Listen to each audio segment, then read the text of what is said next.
We got some of my favourite robots on this heat of the 8th Wars. Hello and welcome to the 8th Wars. There's not really much I can say here because you won't recognise most of the robots except for Ethel.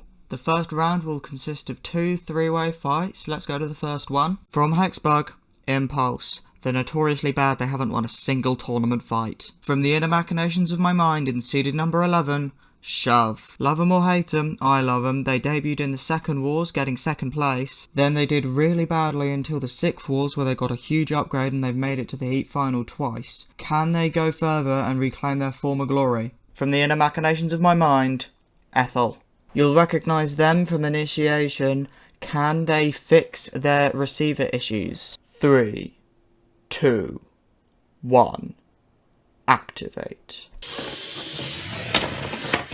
Oh, yeah, cease! And that's why Impulse always goes out round 1. This basically just gives Shove and Ethel a free pass to round 2. Let's see who will also go to round 2. From the inner machinations of my mind, Tank. Don't be deceived by their slow and cumbersome drive, that flipper can be very powerful. From the inner machinations of my mind in seeded number 13, Forklift. They've been here since the 3rd Wars and they've always made it to at least the heat final, but only ever once going further. From the inner machinations of my mind, Whitesmith. The answer to what happens if you've broken the axe off of a Blacksmith toy. 3, 2, 1.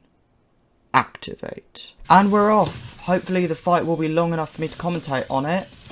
Whitesmith being flipped against the arena side wall by Forklift and being freed. They were immobilised. That was a terrible idea from Tank. Forklift is probably trying to flip them again, seeing as they do not have a self-righting mechanism.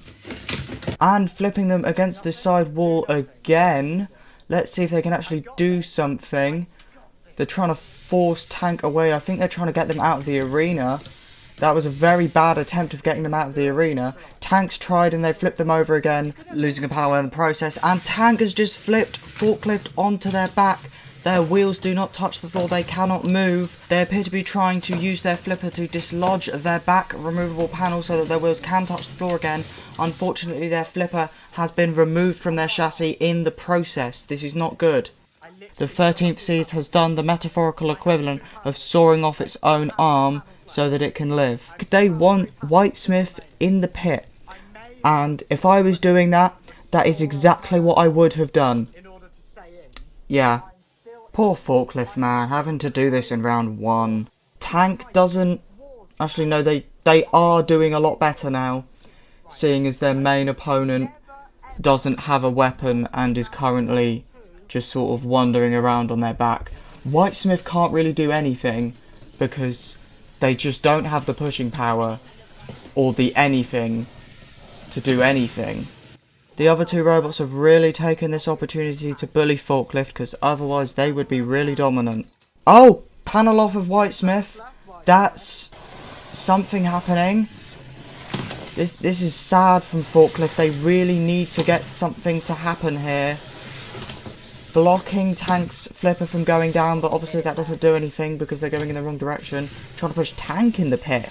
That's going to be harder because they have tracks, you know, which grip more. And Forklift being bullied by the 2 robots. Whitesmith going close to the pit, still not going in. They need to go in for Forklift to go through, to be honest, unless the flipping against the sidewall counted as a mobilisation for Whitesmith. We are nearing 3 minutes here, and it doesn't look like Forklift's going to be able to pull something off here.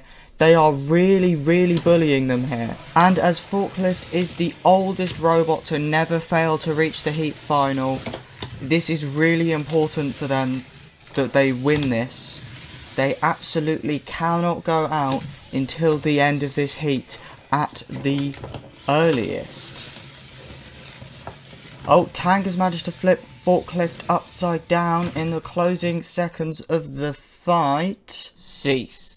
The fight did go the full 3 minutes, which means that we did need to go to a judge's decision. However, the judges ruled that as Whitesmith was on their side for 15 seconds in a row, that counts as immobilization, which means that somehow Forklift goes to the second round along with Tank. Now let's go to the arrangement for the second round. Shove will be fighting Tank, and Ethel will be fighting Forklift. And now let's go to the first of those. 3, 2, 1. Activate. Now I often call Shove the Storm 2 of my competitions because they are such a good pusher that they can often cause damage. Like, look at that. That's a panel off of Tank already. They've only got 2, so they're pretty much dead. It does a good push from them. Again, it does take them a while to get their bearings after they've, come off of their wedge. But, once they've got it, once they've got them under them, they're screwed. Circling round them. Can they do this? Avoiding the flipper, actually. Into the corner, pushing them on top. And, yep, panel off. Cease. That brilliant showing from Shove, if I don't say so myself, puts them through to the heat final. Let's see if Forklift can keep their record fighting Ethel. 3, 2, 1. Activate. Right.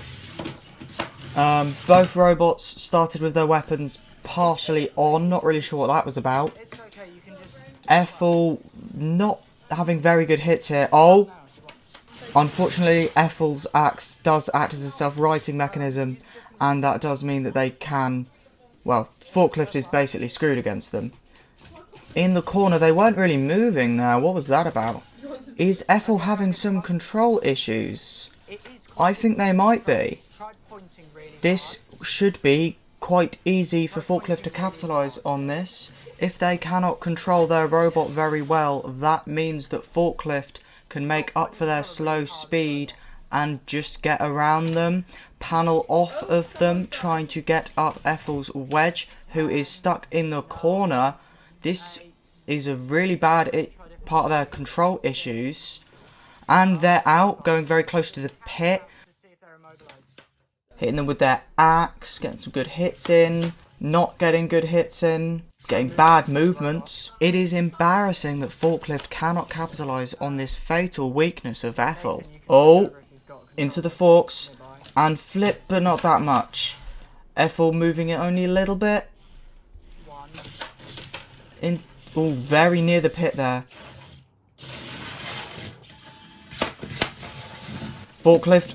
Oh, that's their weapon gone. Very close to getting Ethel into the pit there. Oh, look close here. That's Forklift's weapon on the floor of the pit. They're technically in. Cease. That must have been devastating for Forklift, because that is the first time in 6 wars that they have failed to reach the heat final. No time for anyone but me to mourn them, as we're going to see who's going to go to the semi-final.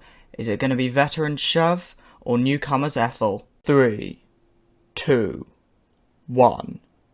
Activate. Real opposites here, a difficult to control pink flamboyant robot and a real down to business, just black and red Shove. And there's a panel off of Ethel already. Ethel flailing about with that axe. Shove pushing them around. This is what we love to see from them. Although at the moment Shove hasn't been able to get any good pushes in. If Ethel can take advantage of the fact that that wedge at their front has lower ground clearance than Shove, they might be able to nullify their attacks. But that's not going to work because they were just on top of Shove. That was where they killed Tank last time. And that's the front wedge off of Ethel. That's their advantage gone. They have 1 panel left, and I don't think it's going to be staying on for much longer. Shove readjusting, trying to get a good shot in. Just missing constantly. They're not the easiest to steer. And that's the last panel. Cease. And there you have it. That's Shove, the 11th seeds, going past the heat for the first time since the Second Wars. It was lovely to see Ethel do well. I hope they continue to do well in future tournaments. I hope you mourn with me, Forklift hitting the pit floor, until joining us on Saturday to see Tombstone on the 8th Wars. Goodbye.